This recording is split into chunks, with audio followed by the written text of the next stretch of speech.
कृपाचार्य महाभारत के प्रमुख पात्रों में से एक थे।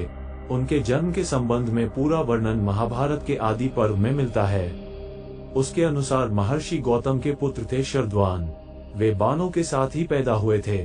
उनका मन धनुर्वेद में जितना लगता था उतना पढ़ाई में नहीं लगता था। उन्होंने तपस्या करके सारे अस्त्र शस्त्र प्राप्त किए।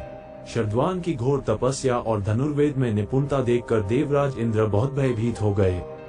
उन्होंने शरद्वान की तपस्या में विघ्न डालने के लिए जानपदी नाम की देवकन्या भेजी। वो शरद्वान के आश्रम में आकर उन्हें लुभाने लगी। उस सुंदरी को देखकर शरद्वान के हाथों से धनुष बाण गिर गए। वे बड़े संयमी थे तो उन्होंने स्वयं को रोक लिया, लेकिन उनके मन में विकार आ गया था, इसलिए अनजाने में ही उनका शुक्रपात हो गया। वे धनुष, बाण, आश्रम और उस सुंदरी को छोड़कर तुरंत वहां से चल गए।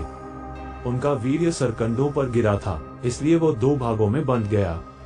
उससे एक कन्या और एक पुत्र की उत्पत्ति हुई।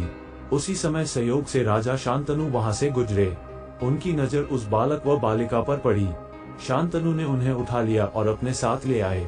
बालक का नाम रखा कृप और बालिका नाम रखा कृपी। जब शरद्वान को यह बात मालूम हुई तो वे राजा शांतनु के पास आए और उन बच्चों के नाम, गोत्र आदि बतलाकर चारों प्रकार के धनुर्वेदों, विविध शास्त्रों और उनके रहस्यों की शिक्षा दी।